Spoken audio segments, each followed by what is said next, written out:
నమస్తే అండి. నేను మీ చంద్రమౌళి. సాధారణంగా పోషకాహార లోపం వల్ల కానీ, జీవనశైలిలో లోపం వల్ల కానీ మనుషులు చూడడానికి ఆరోగ్యంగానే ఉంటున్నారు. కానీ పిల్లలు పుట్టాక హాస్పిటల్కి వెళ్తే కారణం ఏంటంటే స్పెర్మ్ కౌంట్ తక్కువగా ఉంది అంటున్నారు. దీనికోసం విష రసాయనాలని వాడుతూ ఆరోగ్యాన్ని చెడగొట్టుకుంటున్నారు. చాలా సులభమైనటువంటి పరిష్కారాల ద్వారా ఇంటిలోనే ఈ సమస్య నుంచి బయటపడడానికి ఈరోజు మీకు చక్కని హోమ్ రెమెడీ చెప్పబోతున్నాం.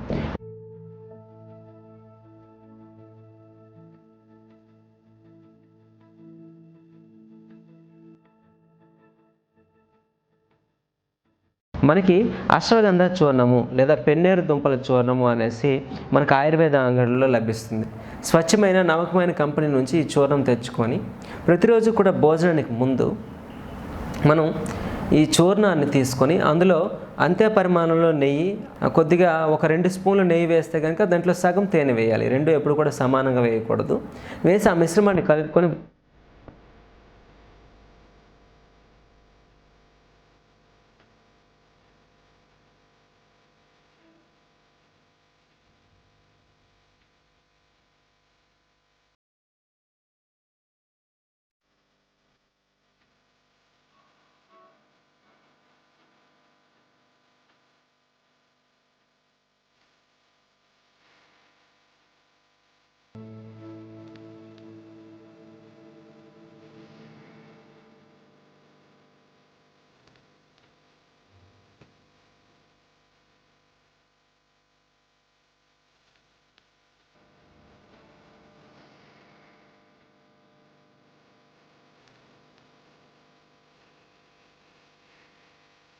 భోజనానికి ముందు తీసుకొని ఒక అరగంట తర్వాత ఆహారం తీసుకుంటే కనుక ఈ పురుషుల్లో సెమినల్ వీక్నెస్ లేదా అలిగోస్పెర్మియా అంటే స్పెర్మ్ కౌంట్ తక్కువగా ఉండేటటువంటి సమస్య నుంచి ఇది పరిష్కారాన్ని ఇస్తుంది. దీంతోపాటు పోషకాహారం, ఆయుర్వేద ఆహార ఔషధాలను తీసుకోవడం ద్వారా ఇలాంటి అనేక సమస్యలను చాలా సులభంగా ఇంట్లోనే పరిష్కరించుకోవచ్చు. చాలామందికి అనేక రకాలైనటువంటి కారణాల వల్ల మనుషులు చూడడానికి చాలా బాగుంటారు, కానీ ఈ పిల్లలు పోవడం లాంటి సమస్యలతో బాధపడతారు. దీనికి కారణం ఈ శుక్రకణాలు సంఖ్య అనేది తక్కువగా ఉండటం ఒక్కోసారి కావచ్చు.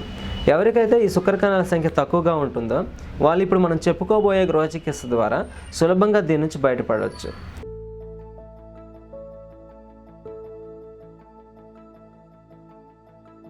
దీనికోసం కావాల్సినటువంటి మూలికలు: 1 అశ్వగంధ, 2 శతావరి, 3 కండ చక్కెర, 4 ఆవు పాలు. మనకి ఆయుర్వేద అంగడిలో ఈ శతావరి దుంపలు అదేవిధంగా అశ్వగంధ దుంపలు అనేవి మనకు సులభంగా లభిస్తాయి. లేదు అంటే మంచి నమ్మకమైన బ్రాండెడ్ శతావరి చూర్ణం, అశ్వగంధ చూర్ణం తెచ్చుకొని ఇంట్లో ఉంచుకుంటాం.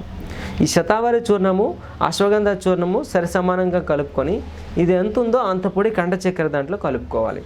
ఈ విధంగా రెడీ చేసుకున్నటువంటి చూర్ణాన్ని ప్రతిరోజు 10 నుంచి 15 గ్రాములు ఆవు పాలల్లో ఒక 10 నిమిషాల పాటు మరిగించి ఆ పాలని లోనికి తీసుకుంటుంటే గనక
క్రమంగా ఈ శుక్రకణాల సంఖ్యని పెంచవచ్చు. మనం గత కొంతకాలంగా మన ఛానల్లో చిన్న చిన్న సమస్యల్ని ఇంట్లోనే ఏ విధంగా తగ్గించుకోవాలి అనే గృహ చికిత్సల గురించి చర్చించుకుంటున్నాం. ఈరోజు అదేవిధంగా పురుషుల్లో లైంగిక సామర్థ్యాన్ని పెంచేందుకు గాను ఒక చిన్న గృహ చికిత్సను తెలుసుకుందాం.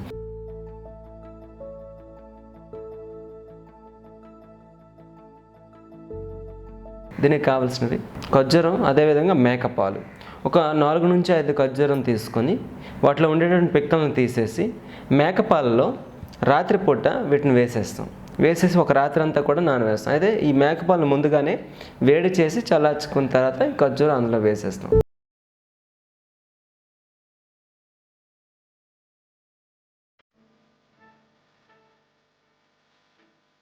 ఒక రాత్రి అంతా బాగా నానిన తర్వాత రోజు ఉదయం ఈ ఖర్జూరాన్ని బయటికి తీసేసి బాగా మెత్తగా నూరుకొని అందులో తేనె కలుపుకొని భోజనానికి ముందు ఖాళీ కడుపుతో కానీ ఉదయం సాయంత్రం తీసుకుంటే కనుక పురుషుల్లో లైంగిక శక్తిని పెంచడానికి ఈ రెమెడీ అనేది చాలా అద్భుతంగా పనిచేస్తుంది. మనకి సాధారణంగా తీసుకునే ఆహారం వల్ల పోషకాల లోపం కానివ్వండి, జీవనశైలిలో పొరపాట్లు కానివ్వండి, చాలామంది ఈ సెక్షువల్ లిబిడో లైంగిక శక్తి లేకపోవడం లాంటి బలహీనతతో బాధపడుతూ ఉంటారు. ఇటువంటి వాళ్ళు చాలా సులభమైనటువంటి హోమ్ రెమెడీ ద్వారా ఈ సమస్య నుంచి బయటపడవచ్చు.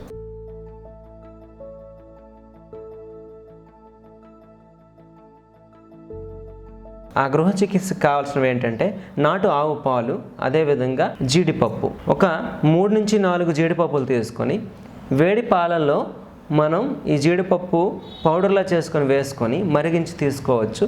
లేదు అంటే పాలల్లో ఈ జీడిపప్పు వేసి దాన్ని మిక్స్ చేసి బ్లెండర్లో వేసి కూడా దాన్ని తీసుకోవచ్చు.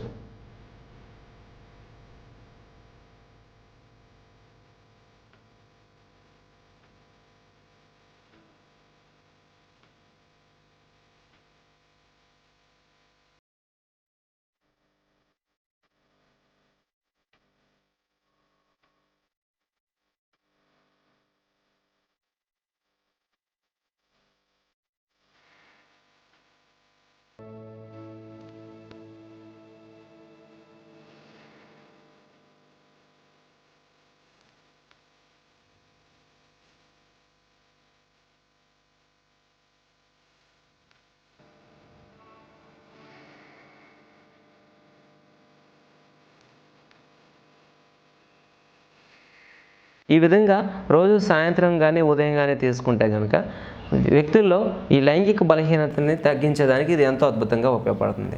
కాబట్టి సులభమైన పరిష్కారాల ద్వారా మన సమస్య నుంచి బయటపడేందుకు ఇటువంటి మరిన్ని అద్భుతమైనటువంటి ఆయుర్వేద ఉపచారాల గురించి తెలుసుకునేందుకు మన వీడియోలను వీక్షిస్తూనే ఉండండి.